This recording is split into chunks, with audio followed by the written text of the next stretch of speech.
Nasceu em Monte Santo, em Minas Gerais, e foi o primeiro ator brasileiro indicado ao Prêmio Emmy. Artista atuante que participou dos principais movimentos políticos do país, agora defende os atores aqui no Sindicato dos Artistas. A nossa entrevista de hoje é com Milton Gonçalves. Milton, o senhor veio de uma família pobre, morava em São Paulo, trabalhava como gráfico e descobriu o teatro. Como começou essa paixão? Bom, eu sou mineiro, eu nasci numa cidadezinha no interior de Minas, mais chegada a São Paulo do que ao estado de Minas, chamada Monte Santo, que é perto de Guaranésia, Guaxupé, São Sebastião do Paraíso. Meus pais eram catadores de café, literalmente catadores de café. Eu tenho na minha memória ainda algumas imagens de quando eu era menino, de 3, 4, 5 anos, em que meus pais migraram para a capital, São Paulo, em busca de uma melhoria, evidentemente. Meu pai lá foi ser pedreiro, auxiliar de pedreiro. Minha mãe, obviamente, foi ser empregada doméstica, lavadeira de roupas. E eu me lembro que a gente andava para cima e para baixo. Aí voltamos para Monte Santo, que eu tinha mais 2 irmãos. Um dos meus irmãos já está no 2º andar, que é o Wilson, e eu devo fazer até uma homenagem a ele, que era músico, era um saxofonista de mão cheia e nunca conseguiu cair no goto do público. Ele tocava muito, meu irmão Wilson, apelido Tuquinho.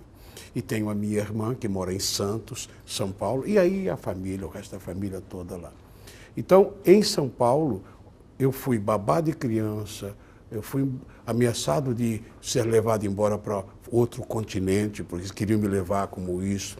A pessoa onde eu fiquei escondido, em cima da garagem, em São Paulo, isso na Rua Atlântica ali, eu dormia junto com a empregada, de vez em quando o filho da patroa vinha, eu tinha que ir dormir na escadaria de madrugada porque ele queria namorar a empregada. Mas tudo bem, tudo isso serviu para mim como um grande ensinamento da vida. E eu fazia meu grupo escolar na Rua Augusta, eu estou falando tudo isso com detalhes porque está tudo aqui na Rua Augusta, quase na esquina com a Rua Estados Unidos. E no grupo escolar o diretor me incentivava muito a ler, a escrever, e eu me lembro que com pouca idade eu já escrevia meu nome, dizia algumas palavras erradas, mas 6, 7 anos eu pegava o ônibus e ia embora. E aí a minha mãe, quer dizer, eu morava nessa casa. Um belo dia minha mãe me pegou, porque eu sou o filho mais velho, nós fomos morar em vários lugares, e eu vou dar um salto. Num dia, no bairro onde a gente mora, chamava Ponte Grande, ali é perto do Clube de Regatas Tietê, do Floresta, da Ponte das Bandeiras, que era de onde saíam os bandeirantes. E falando nisso, aproveitando, em São Paulo tem um monumento, que é o monumento dos desbravadores, dos bandeirantes. O meu pai foi modelo dos negros, porque lá tem os bandeirantes, os índios e 2 negros empurrando a barcaça que ia pelo Tietê, indo na direção que fosse. O meu pai foi um deles lá. O meu pai era uma pessoa, segundo a minha mãe falou, com toques de artista. Ele tocava um pouquinho de violão, ele gostava de música. E, obviamente, eu devo ter ouvido isso. E aí foi morar numa vila. Um belo dia, estou dando um salto de idade, um amigo meu chamado Leon, ele me levou, eu trabalhava numa gráfica, eu era impressor minervista, no tempo que era folha por folha, hoje é tudo automático, né? Você bota aquilo, vai embora, mas naquele tempo era artesanal. Foi lá imprimir um convite para um espetáculo do clube de teatro. E eu só ia muito ao cinema. Nos anos 40, um pouquinho mais acima, 45, 46, 47, eu trabalhei em livraria, eu trabalhei e ia muito a cinema, porque era o lugar onde minha mãe dizia que eu poderia construir. Não construir, ela não falava com essas palavras, evidentemente, mas aquilo me alimentava durante uma semana, ficar pensando no filme que eu vi.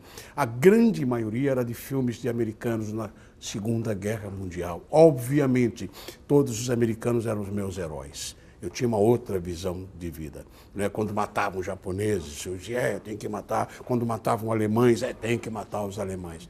Isso depois eu me arrependi, não me arrependi, mas me conscientizei ao longo da vida. Bom, e ali o Leon,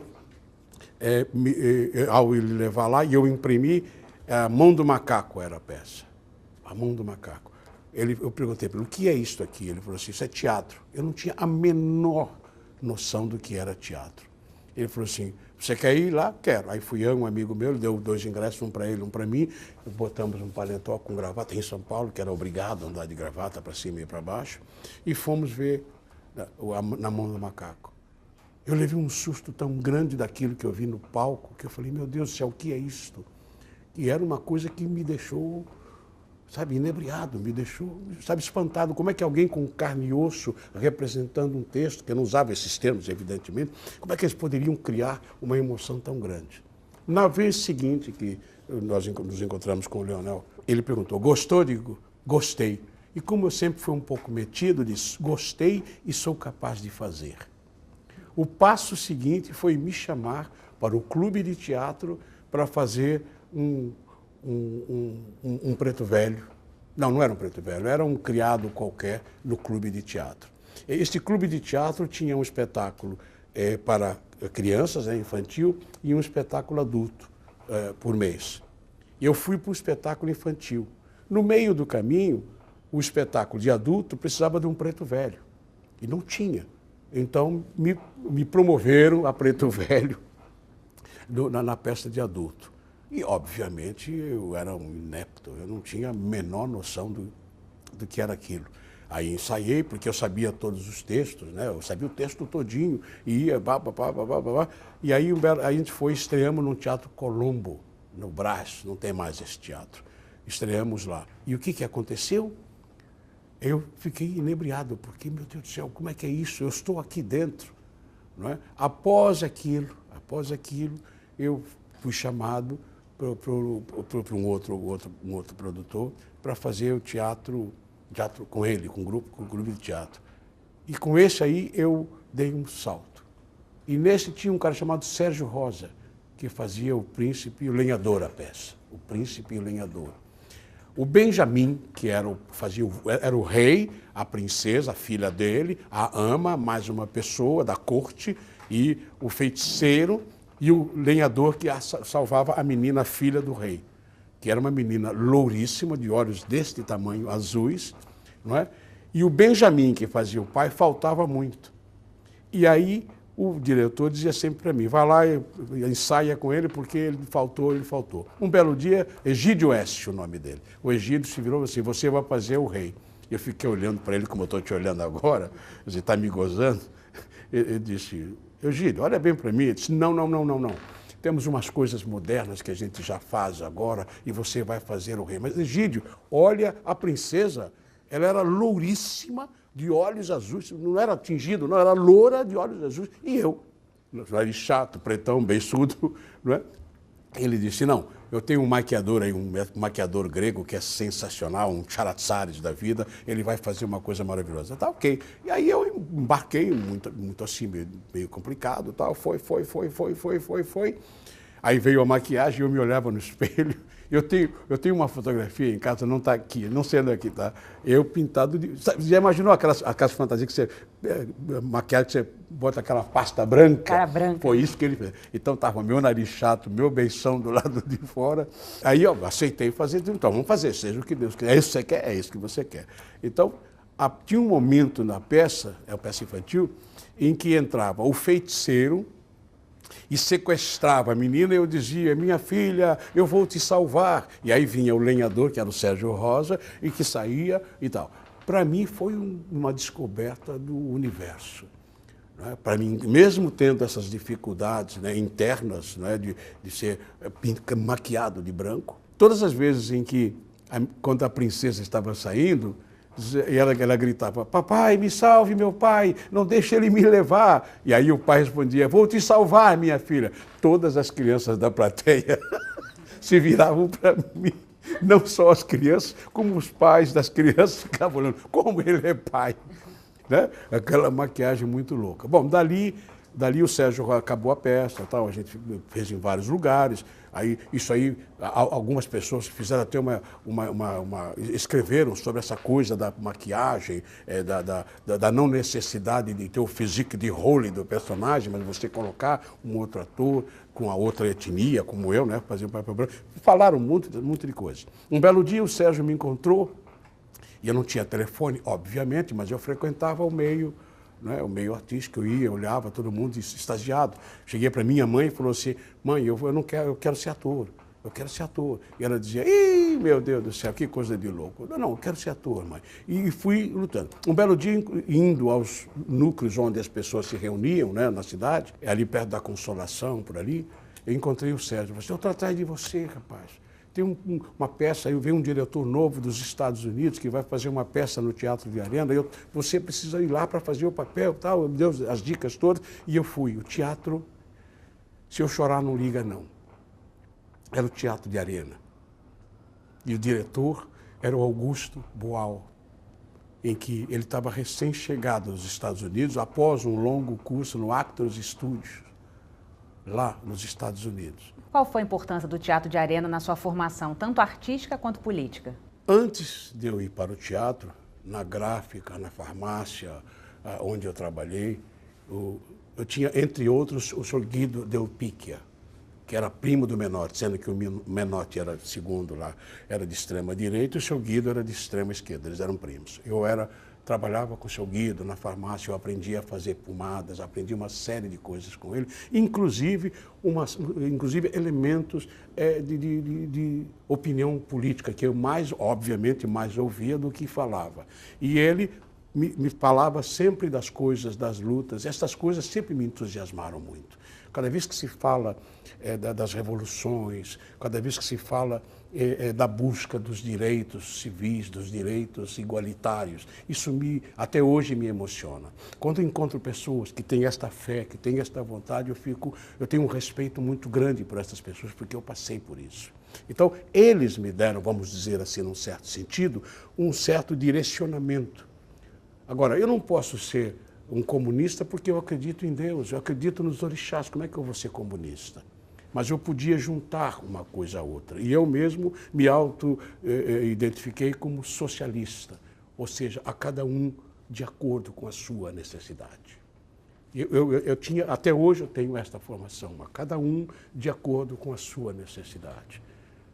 Ninguém pode morrer de fome, ninguém pode ser maltratado, ninguém pode dormir na rua porque não tem alguém que lhe dê um amparo, que lhe dê um remédio, que lhe dê uma esperança. Ninguém faz isso.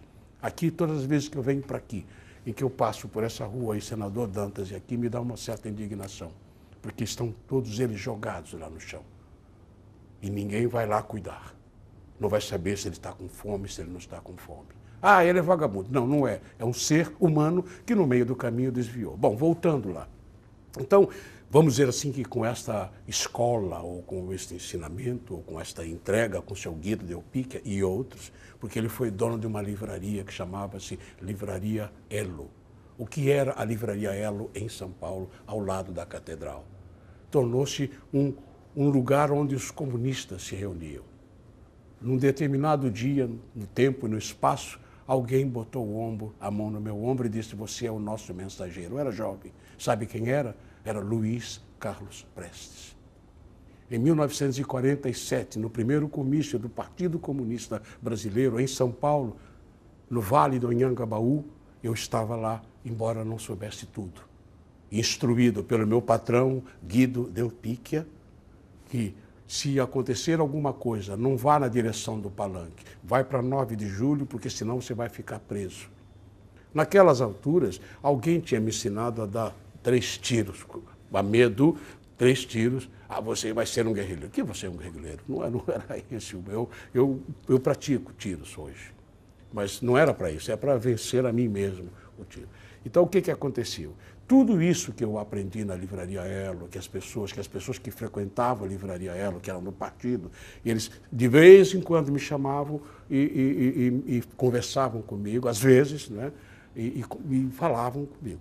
Então eu ouvia, só que eu morava muito mal, eu morava numa vila com quarto e cozinha comunal. Eu não tinha essa coisa, mas eu tinha uma ânsia muito grande de ler, de aprender. Eu aprendi a ler muito cedo. Isso me deu vamos dizer assim, me deu uma certa postura político-ideológica. Então, isso na minha vida. Quando eu cheguei no Teatro de Arena, é óbvio que eu cheguei muito atrasado do Augusto Boal, do Guarnieri, do Vianinha, do Flávio Miliati, da Dias Miliati, da Vera Guerto, de uma série de pessoas, do Zé Renato Pécora, de uma série de pessoas no Teatro de Arena, que me receberam de braços abertos. Receberam de braços abertos. Essa questão do preconceito, que eu não sei se eu qualifico como preconceito racial ou como preconceito cultural, sei lá, esse preconceito, quando bate num homem de coisas diferentes, hoje não me ofende mais, não me machuca mais. Quando tentam me ofender, me machucar, me martirizar, eu sempre tenho em mente aquilo que eu aprendo com os livros, porque eu releio, se eu não me lembro daquilo direito, eu lá. E eu vou dizer que os primeiros homens a ficarem em pé, eu estou falando isso continuamente, os primeiros homens a ficarem em pé, foi no centro da África, em Joanesburgo. E esse que vos fala foi até lá, só pelo prazer de dizer, foi por aqui que os primeiros homens ficaram em pé. Foi aqui que a dignidade começou a crescer. Estes homens que eram pequenos, eles migraram para o norte. Obviamente, em outras áreas do universo, do planeta Terra, outros homens também ficaram em pé. Mas estes aqui, migraram para o norte, em Madagascar, atravessaram e se mesclaram com os outros. Se você cortar um ser humano, eles são iguais no mundo inteiro. Então, esses homens que migraram, deveriam ser azuis de tão negros por causa do sol, eles evidentemente sofreram mutações genéticas. Vou repetir, mutações genéticas, que não foi em 10 anos, em 20, foi em milhares de anos, em que a pele vai ficando diferente, a cor dos olhos vai ficando diferente. Então você tem do mais retinto ao mais claro. Esta é a humanidade. Quando fala, você é negro, a mim hoje não... Ok, eu sou negro, daí? Fala mais. O que mais eu tenho que você não gosta? Nós somos absolutamente iguais. Temos dente, nariz, espirão, pulmões iguais, rins, fígado. Nós temos tudo igual. Então, isso não me ofende. Bom, lá no Teatro de Arena, isto evidentemente lá na gráfica de ler e não entender, na maioria das vezes não entender, em que eu fui entender muito tardiamente, eu voltei às vezes usava uma frase que eu sabia que estava lá, mas não sabia colocar na discussão com a gente. Alguns dos comunistas que frequentavam o Teatro de Arena me gozavam. Não desrespeitavam, mas me gozavam. Eu dizia, não, tudo bem, até eu achar este nicho do socialista, que é onde eu me escondo, onde eu me coloco. Então, o Teatro de Arena me ajudou em tudo isso. As peças, eu escrevi 3 peças, como todo mundo. Uma foi montada pelo Teatro Experimental do Negro São Paulo, do Dalmo Ferreira, que Deus o tenha. Não é? E eu fiz vários espetáculos que não eram para um negro fazer, eu fiz a Mandágua. Mas esse ano estamos relembrando, né, o golpe de 64. Vou chegar lá. Como era ser ator nesse período da ditadura? Era muito difícil, porque o teatro que nós queríamos fazer, o que nós fazíamos e que nós também jogávamos todas as nossas fichas, era um teatro reivindicador, era um teatro político, ideológico, no sentido de conscientizar. A gente tinha a extrema pretensão de não mudar as cabeças das pessoas, mas de fazê-las pensar de uma forma melhor. O senhor sente falta desse tipo de teatro mais político hoje em dia? Sinto falta, sim. Eu sinto falta de um teatro, embora não vá muito ao teatro mais, eu sinto falta de uma discussão melhor, de uma profundidade maior. Mesmo que a gente não domine todos os caminhos, é preciso que a gente se sente, discuta e é necessário que a gente pense melhor. Infelizmente, isso não acontece. Eu não sei se é a medo ou se também ficou chato ficar falando sobre os socialistas a toda hora, né? Porque socialista também pode ser chato para dedéu. Como começou a sua militância no movimento negro? O senhor acha que o Brasil é um país racista? Acho. Quando eu fiz 18 anos, eu sempre conto essa história, quando eu fiz 18 anos que eu morava lá em São Paulo, tinha uma moça, uma menina que como que eu achava que a namorava. Ela era filha do porteiro do prédio que tinha na esquina. Eu era apaixonado por ela. Por que eu era apaixonado por ela? Porque onde eu morava tinha poucos negros e negras. Mas de amor não tem cor, na minha cabeça não tem cor. Então eu era apaixonado por ela. E ela um dia, a gente no clube, eu tinha 17 anos para 18 anos, no carnaval eu juntei dinheiro para comprar o ingresso para me encontrar com ela num salãozinho daqueles e ir dançar com ela. Dançar com ela. Entende? Lá tinha a Associação Atlética São Paulo, Clube de Regatas Tietê, que está aqui, que era racista. Negro não podia nem pular o muro, porque não era admitido pular lá. Eu me lembro que uma vez, um casal de negros botou aquela fantasia que cobre o rosto todo, compraram o ingresso, compraram a mesa, entraram, brincaram, dançaram, num determinado momento muito calor, eles tiraram aquela máscara e revelou-se um casal negro. O que aconteceu? Pararam, entregaram os ingressos, o que eles gastaram e botaram-nos na rua. Clube de Regatas Tietê. Do outro lado do rio era a Espéria, do tempo da guerra, trocaram para a Floresta, onde eu fui atleta. Não podia ser atleta comendo arroz, feijão e ovo, né? Mas eu fui atleta. Não é? E quando eu fui nesse baile na Associação Atlética São Paulo, eu não pude entrar. O porteiro disse: você não pode entrar. Eu digo: mas o baile é público. Eu fiz 18 anos, já tinha esta lei contra o racismo. Foi em 1957, Milton, ou antes, não me lembro, foi por aí. Entende? Então, eu não pude entrar. E eu fiquei espantado. Eu digo: mas eu tenho direito, porque a lei foi votada, a lei, não tem mais preconceito. O cara: não. O cara que me falou isso, que era o diretor, era o Paraná. Um mulatão com a beiçola deste tamanho. Eu dizia: aqui não pode entrar negros. Sabe essas contradições no país? É isso. Então, o que aconteceu? Eu fui lá para um botequim na esquina com o seu Alfonso Pravadelli, que era um italiano que tinha vindo depois da guerra. Os filhos tinham sido guerrilheiros lá na Itália, né, contra os nazistas e tal. E ele gostava muito de mim. Eu tenho uma boa facilidade. Muitas coisas eu não sei fazer, mas eu gosto de línguas. Eu falo um pouquinho de italiano. Eu já provei isso na Itália, porque eu fiz um filme na Itália e me saí bem. Então, eu fui ao botequim dele e pedi para ele um copo de cachaça, porque eu estava muito angustiado por não ter entrado no baile para dançar com o objeto da minha paixão. E ele não quis me dar, eu falei: se o senhor não me der, eu vou embora. Aí ele botou um copo de cachaça pura. Eu não bebia, evidentemente. Eu morava a 30 metros numa vila, aquela que eu já te falei, de quartos e cozinha comunal. E ali eu mudei a minha vida. Eu me transformei na pessoa mais odiosa do mundo. Eu me transformei no terror interno. O meu sonho, o meu desejo era de roubar dinamite de algum lugar e explodir aquele clube, explodir todos aqueles que tinham preconceito. Eu me tornei uma pessoa, sabe, profundamente irritada, com ódio. Com o correr do tempo, eu fui voltando à racionalidade. Né? E aí veio livraria, veio mais não sei o quê, veio mais não sei o quê, veio mais não sei o quê. E a minha cabeça foi mudando um pouco. Quando você fala em movimento negro, hoje eu acho que nós não temos que pensar em movimento negro. Eu estou falando do fundo do meu coração. Por quê? Porque o que eu sou, eu fui à África.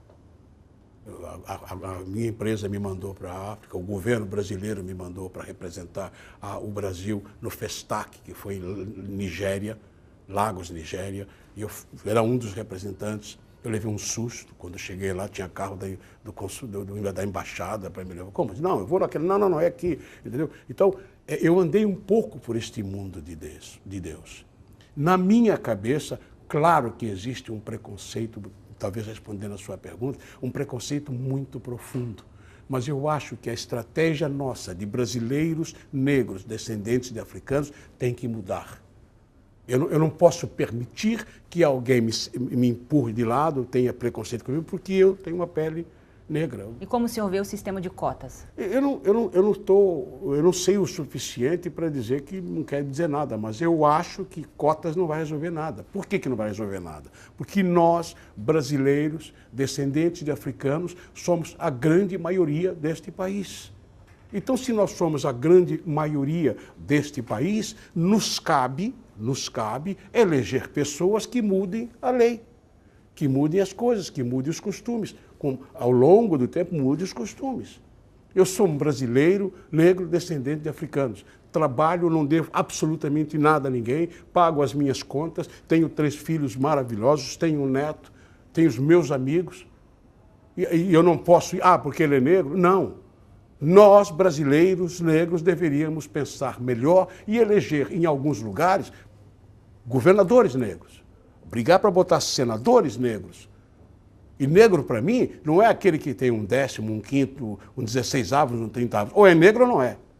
Você pode dizer, não, eu sou negra. Então, se agir como negra, a minha mulher era branca, e nós, quando nós tivemos os nossos filhos, meu filho mais velho estava para nascer, eu perguntei para ela, como é que vai ser a vida do nosso filho? Eu vou lhe contar, para que as pessoas saibam como machuca o preconceito. A minha mulher era branca, amazonense, inteligente, culta, advogada, filósofa. Ela, grávida do meu filho, ela foi alugar um apartamento ali no bairro do Flamengo, e o porteiro, negro, ou doutora, ou não sei o quê, sabe, um tratamento todo, né? O apartamento é isso, tá, porque o que a gente queria morar no nosso apartamento. Aí ela falou para ele, meu marido vem aqui para acertar com o senhor. Ele negro. Quando eu fui lá, eu falei para ele, olha, minha mulher esteve aqui assim, assim, assado, frito, cozido. Ele falou para mim, não veio nenhuma negra aqui. É isso. Nós vivemos esta mentira no país. Nós vivemos esta contradição terrível no país. E eu disse, não, a minha mulher era assim, assado, frito, cozido. Ele ficou me olhando, não entendeu nada, não sabia como sair daquela enrascada que ele mesmo se meteu. A gente acabou namorando ali e fomos para outro. Eu falei, nós temos que comprar o nosso apartamento. Então, com muito esforço, nós compramos o nosso apartamento na Rua Paissandu, que eu adoro a Rua Paissandu, ainda hoje. O senhor acha que o Brasil ainda vai ter um presidente negro? Se os negros brasileiros descendentes de africanos quiserem, vai ter. Se apresentar alguém com qualidade, não é o fato dele ser negro, não. Tem que ser negro, tem que ser brasileiro, negro, honesto e com bons propósitos e com um bom programa. Se tiver ele, é obrigação nossa votar neles. E quando eu falo neles, não é ele sozinho. E com todo respeito, ficarem fazendo chacota com o nosso Joaquim Barbosa. É um desrespeito para com o nosso Joaquim Barbosa, que ficam dizendo que ele é isso. Não, ele é um homem que foi para a Alemanha e voltou falando alemão. Ele foi para a França e voltou falando francês. Ele foi para os Estados Unidos e voltou falando inglês. Ele não é um qualquer. Não é para ter esse tratamento, entendeu? Inclusive exasperando ele, toda hora perguntando como é que é ser negro, como é que é isso, como é que é... Não, ele é um homem sabedor, ele é um homem que sabe da lei, sabe das coisas. E que quando ele fala com propriedade. Então nós temos que mudar isso. Eu estou falando sério. Nós temos que mudar isso. Isso tem que ser uma coisa, sabe, de hoje para amanhã, para resultar daqui a 20 anos. Porque se nós não fizermos isso, nós vamos continuar sendo desrespeitados. Eu sou um brasileiro negro descendente de africanos. Não quer dizer que eu sou um bom caráter. Não. Não é isso. Eu sou uma pessoa que procura pagar as minhas contas, ter uma relação de afeto com os meus filhos, com os meus amigos, com quem eu conheço, tenho que respeitá-los como tal. E também quero ser respeitado. Eu não quero ser figura exótica. Não quero ser. Eu hoje estou aqui secretário-geral do Sindicato dos Atores. O presidente é o Jorge Coutinho e eu sou o secretário-geral. Ou seja, ele é o presidente e na ausência dele eu sou quem tomando conta do sindicato enquanto ele não está. Isso incomoda algumas pessoas. Não incomoda pelo fato de eu não dominar. Então, incomoda porque eu sou negro e não sou burro. Eu não sou burro. Eu falo um pouquinho de cada língua, leio meus livrinhos, leio as minhas orelhas, tenho as minhas frases e não brinquem comigo. Não brinquem comigo, não me desrespeitem. Eu fui candidato aqui, sabendo que eu ia ser, aqui no estado do Rio, sabendo que eu não ia ganhar, evidentemente, mas num determinado momento no PMDB, o MDB, que é o meu partido, num determinado momento eu disse, ah é? Não tem candidato? Eu sou candidato. 2 segundos eu falei, fiz uma besteira, mas não me arrependo. E fui candidato a governador. Então o senhor foi candidato mais por afirmação do que por Não, ideologia? eu fui candidato por postura. Por postura, claro. O senhor ainda tem pretensões políticas? Não, eu continuo membro do MDB, hoje é MDB, continuo, sou ativo na medida do possível, volto e meio, de vez em quando há necessidade, eu vou para Brasília para votar, porque eu sou membro do Diretório Nacional. Né? Eu vou lá e voto, numa boa. Eu não fui mandado embora, não me exoneraram, não fizeram nada, eu vou lá e volto. Eu sou MDB. Continuo sendo MDB. O senhor foi militante das diretas já. Fui. E hoje, aproximadamente 30 anos depois, o Brasil está passando por uma fase de muitos protestos na rua, inclusive alguns protestos contra as instituições democráticas. Como o senhor vê isso? O senhor acha que ir contra uma instituição democrática é um retrocesso? Só é retrocesso. Se você se você, na minha cabeça, eu vou falar de filhos. Você tem um relacionamento com os seus filhos. Obviamente você vai melhorar esse relacionamento, mas você não pode brincar com esse relacionamento com seus filhos. Você não pode prometer e não fazer. Você não pode prometer e de repente mudar no meio do caminho sem que ele saiba ou que ele concorde. Então eu acho que o governo, às vezes, ele ultrapassa os seus limites. Ele faz promessas e aí você vai e vota e ele não cumpre com aquilo que ele prometeu. Uma coisa que me incomoda muito, é que nos núcleos que mandam no município, no estado, no país, tem poucos negros. Dizer que não tem negros capacitados é mentira. É mentira. Porque, se você olhar direitinho, tem brancos que não são capacitados, estão lá mandando. Então, na minha cabeça, o exercício político tem que ser uma das primeiras coisas que o chamado segmento brasileiro, negro, descendente africano, precisa tomar tenência. Eu não posso, desculpe, mas eu não posso concordar que numa comunidade como a Maré, de repente botam lá 5 mil soldados com armas nas mãos, com armas modernas, com carros blindados, como se aquilo fosse brigando contra o eixo, contra a Alemanha, contra o Japão, contra a Alemanha, contra a Itália. Eu não posso admitir que se faça isso. Agora, lei é lei. Lei é lei. A lei é para todos. Não pode, de repente, o cara roubou, que não é bom roubar, não estou dizendo, não estou corroborando, que o cara bateu uma carteira, saiu correndo e sai 10 caras atrás dele, 10 policiais atrás dele, e quando alguém das altas comete um erro, tem 800 advogados e não acontece absolutamente nada com ele. Quando você desrespeita a lei igualitária, você comete um crime. É isso. E nós, brasileiros, negros, descendentes de africanos, precisamos nos organizar como brasileiros. Eu vou repetir, enquanto vida eu tiver, eu sou um brasileiro, negro, descendente de africanos. E tem mais, eu acho que eu descobri de onde vieram meus bisavós, meus tatravós. Eu sou iorubá. Por que eu sou iorubá? Porque quando eu cheguei na Nigéria, que em 1977 foi o maior encontro de negros descendentes do mundo inteiro, que você andava e via todas as qualidades, eu estava lá também olhando, prestando atenção. O que é isso, meu Deus do céu? De onde é que veio esta negrada? Éramos nós. O maior susto que eu levei, sabe qual foi? Um dia a gente estava nos 15 ou 20 dias que eu fiquei lá, tinha uma moça louríssima, com 2 olhos azuis deste tamanho, falando espanhol, e ela dizia, eu sou negra, porque meu abuelo era negro. Eu sou negra, estou aqui a representar os negros em meu país. Entendeu? Louríssima.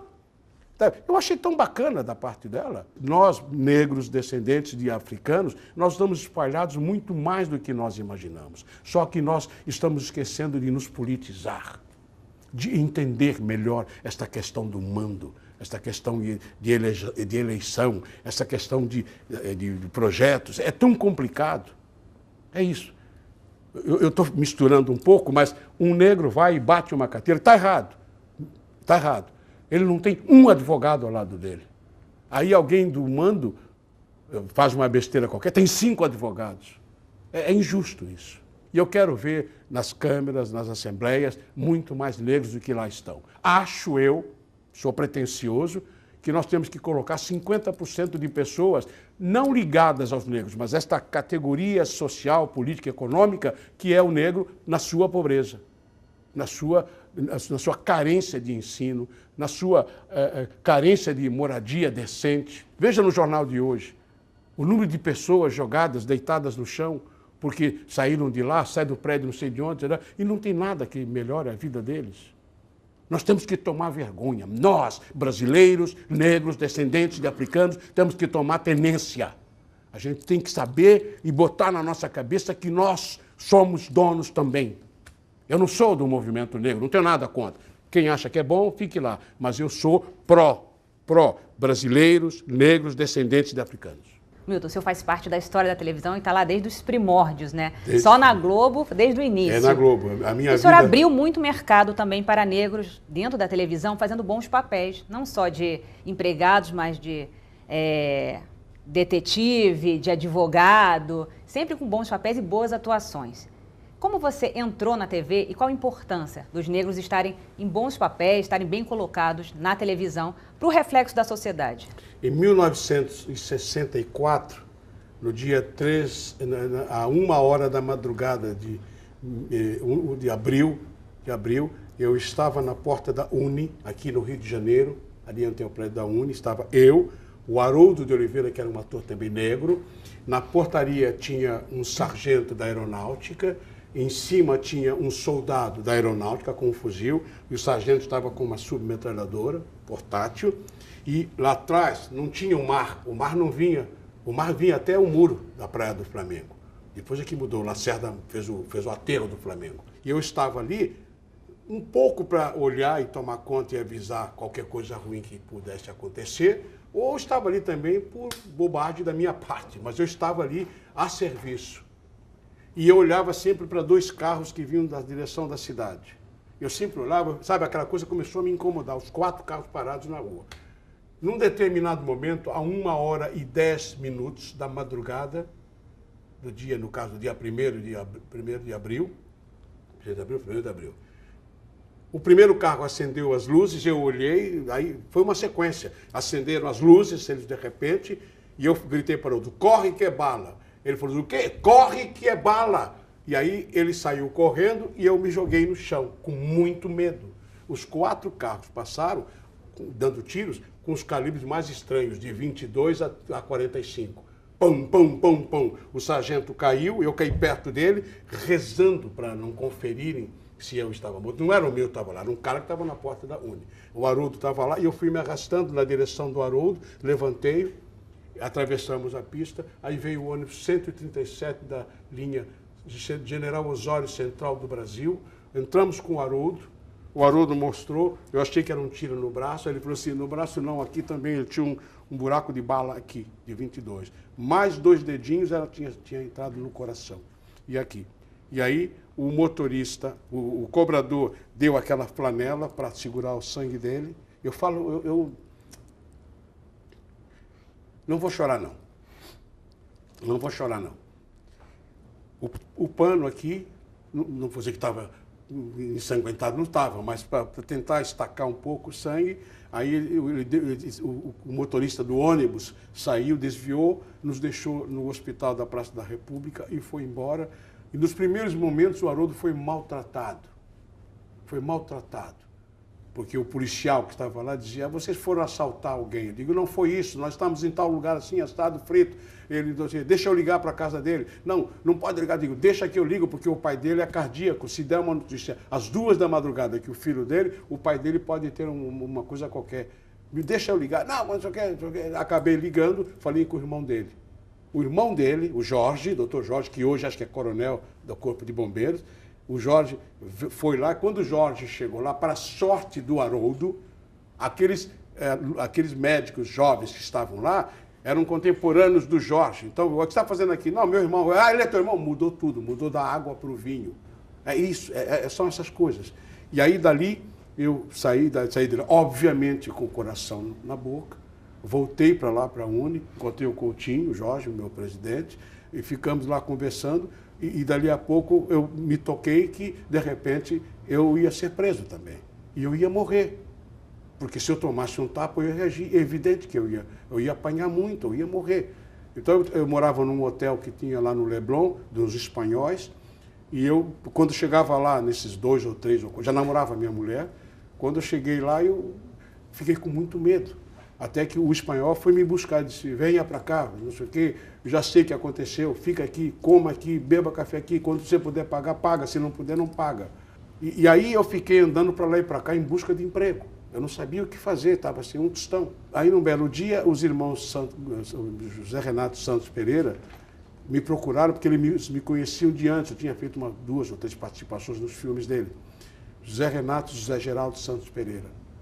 Eles me chamaram e disseram assim, você vai participar do filme com a gente lá, o Grande Sertão Veredas. Eu digo, mas você vai participar com a gente. E eu não sabia por que aquela insistência da gente ir. Como eu não tinha onde trabalhar, eu falei para minha mulher, que Deus já levou.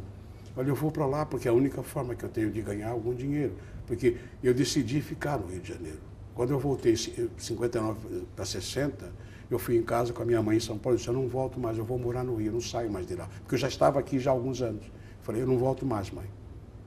Aí comecei a conhecer a minha mulher, que o Coutinho, Jorge me apresentou. E aí eles falaram para mim, o José Renato, José Geraldo, você vai com a gente.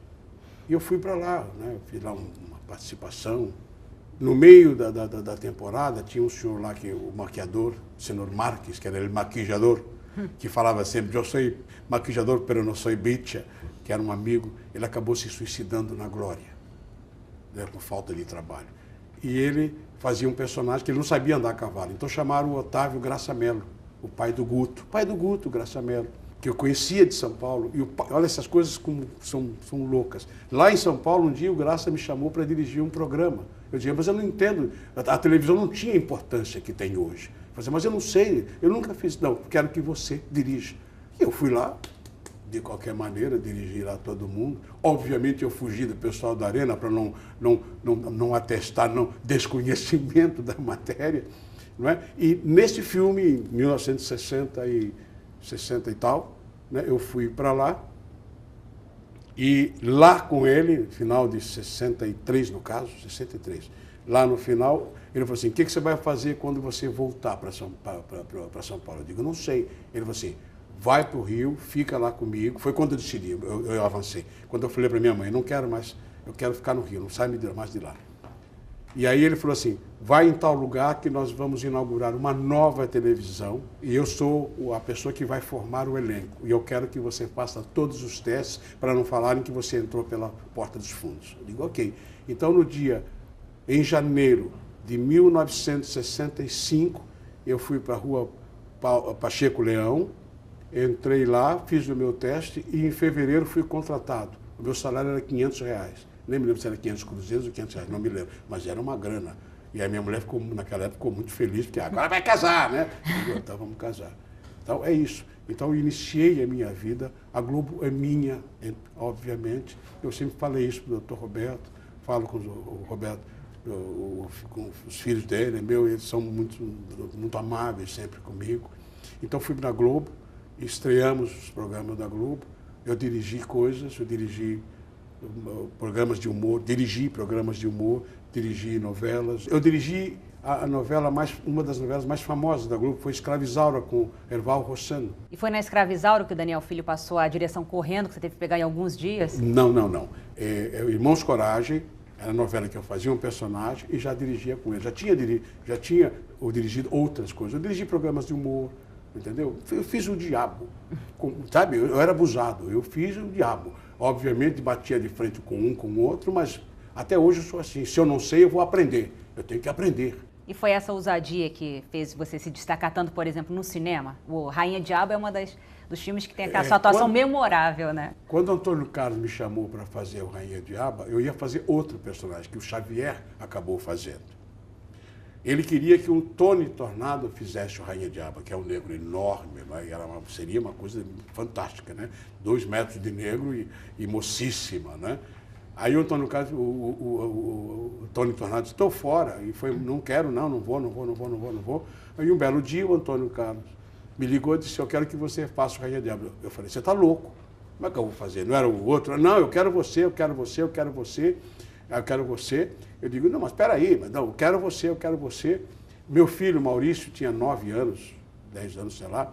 Eu falei, olha, eu só vou fazer se meu filho não ficar com problema, se ele deixar. Aí eu fui para o Maurício, tem um negócio para falar contigo, ele com 9 anos.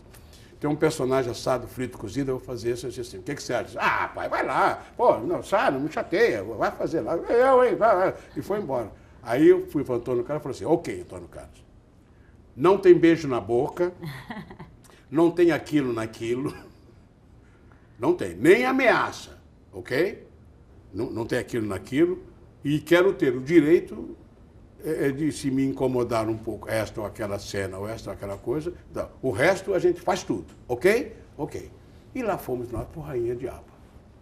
Um dia a gente estava filmando na Lapa, né? Eu estava maquiado, com aquela maquiagem que eu fumava nessa época. Aí, daqui a pouco, sentou-se ao meu lado alguém que eu não vi. Né? Como era inusitado, alguém sentar perto do ator, né, que estava esperando a câmera para filmar. Eu fiquei olhando com o rabo do olho, mas não olhei quem era. Aí, daqui a pouco, aquela voz assim: você está fazendo o filme da minha vida? Eu disse: vida de quem? Eu disse: não é da minha vida. Eu digo: por quê? Quem é você? Ele falou assim: eu sou Madame Satã. Aí eu respondi mal educadamente: peço perdão onde quer que ele esteja. Eu digo: não, é um viado preto, mas não é o Rainha Diaba, não. Não é Madame Satã, não. É outro viado preto. Aí ele falou: tá bom. Aí foi embora. Aí eu vi sair um homem desse tamanhinho, que foi o terror da Lapa, desse tamanhinho, que brigava, feito um cão, ele era um demônio, né? Aquela pessoa saindo, eu fiquei olhando para ele foi saindo, olhando assim, eu fiz assim para ele foi embora, e esse é o Rainha Diaba. E com esse filme, eu ganhei, neste ano, os 4 melhores prêmios de cinema do Brasil. Claro que eu só ganhei esses 4 prêmios por causa do elenco que estava ao meu lado me apoiando, por causa da produção que estava me apoiando, por causa do Antônio Carlos que confiou em mim, por minha causa também, que quando eu falei com a minha mulher, disse: faça, tem que fazer, faça com tudo aquilo. E também, tudo que eu usei para criar aquele personagem foi oriundo do Teatro de Arena de São Paulo, dos meus amigos e companheiros. Desculpe. Bom, Milton, você falou agora que você pediu permissão para sua família, para sua esposa e para o seu filho para poder fazer o Rainha Diaba. Qual o peso, você que perdeu a sua mulher recentemente, da família nas suas decisões como ator? Uma companheira.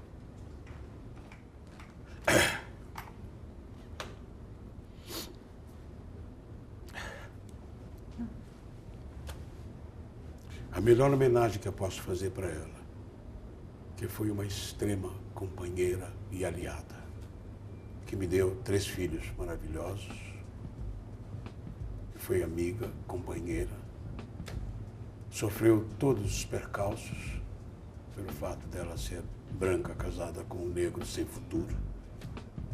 É isso. Bom, Milton, muito obrigada pela sua entrevista. Foi uma honra. Obrigado, querida.